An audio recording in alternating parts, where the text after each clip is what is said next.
I always wanted my own action figure. And, this album was just, the best time to make it, It kind of messed my hairline up, but I'm gonna let them live, man. Yeah. I got at least a little, they pushed me back a little. That's a bad barber job. That's why I'm balding that, man. They've been pushing me back, man, for 30 years, man. I'm about to grow my hair back, though. Can you do that? Just anytime, just grow hair back? Yeah. Oh, shit. I'm bald by choice, not bald by force. Remember that. I want America to know that. In hip-hop, collaboration has always been the wave.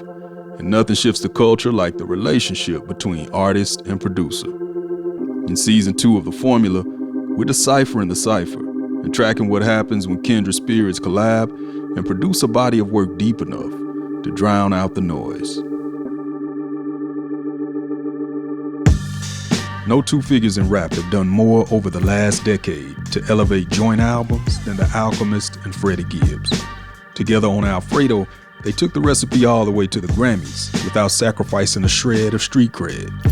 But even for two pros, the process wasn't always painless, as a hypnotic loop from The Alchemist became the emotional anchor for Gibbs' gangsta opus. When you're like one producer working with one artist, it's kind of like a cheat code. Freddie and Madlib did Bandana. They did Pinata before that, 2 legendary albums. So I won't front. In the beginning, I was nervous. Madlib's production is so dense and it has so much personality. So at first I was like, damn, how am I gonna do this? But it was like, after a while I thought about it and was like, I can just do the best me. It ain't nobody like Alchemist. Shit build up to a climax, in his beats, I can see the shit like, like a movie. I think at the beginning, you were watching The Black Godfather, right? Yeah. I don't hear songs, I see them.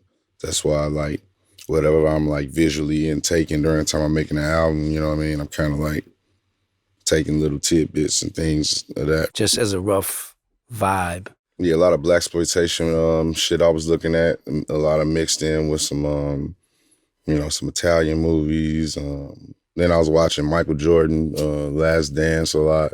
I just kind of just blended that all into what I wanted it to be. I wanted to be like some mafia type shit. Something you would have got from somebody like Scarface. You know what I mean? Like the visuals. Like this one's real cinematic because the scenes just move.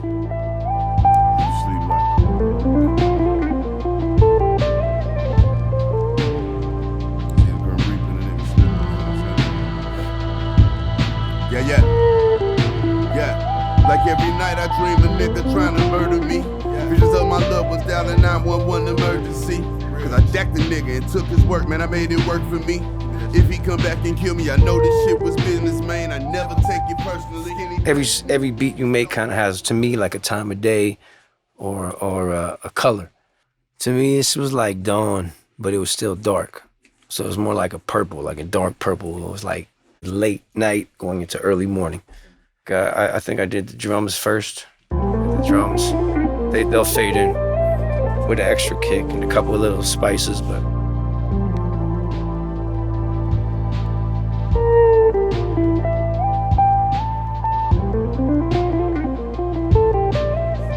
faded them up. I used to like that when Q-Tip used to do it a lot. He used to do a lot of fading in and out on Tribe Called Quest albums and shit, The other elements in it are real light. Like there's a bass line that comes in.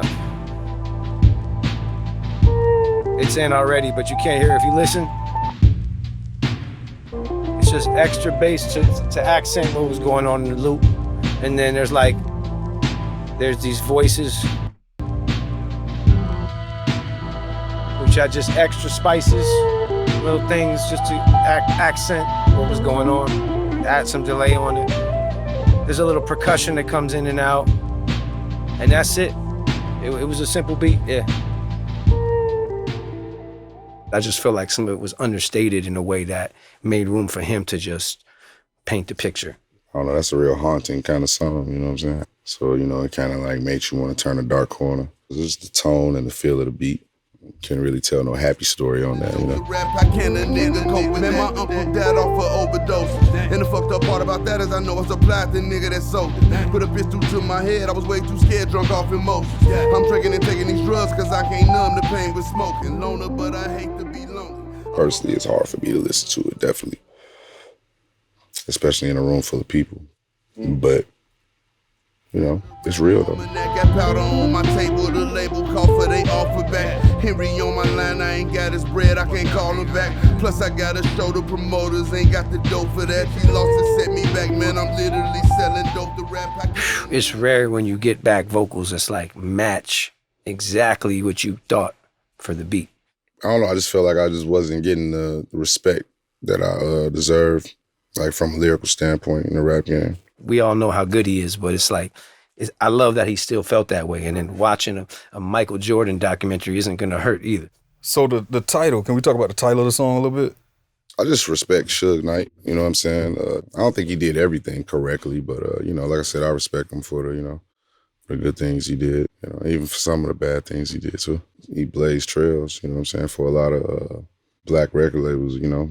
Everybody and their mama got a record label now, and I think, you know, it's because of guys like, you know, Suge Knight. Skinny black nigga, rich off rap, sweat on my own back. Niggas ain't show me how to cook, had to fuck up my own back. Dumb high, Marty McFly, put down the crack bed on myself like I went back to the future with a rap almanac. Got powder. The beats on the album let me be so free, man. I was rapping so good, I wasn't even worried about structure. I don't even think I wrote like a hook. It wasn't nothing pretty about this shit. That's why, right. You know what I'm saying, when we dressed this shit up, put a bow tie on it and took it to the Grammys, you know what I mean?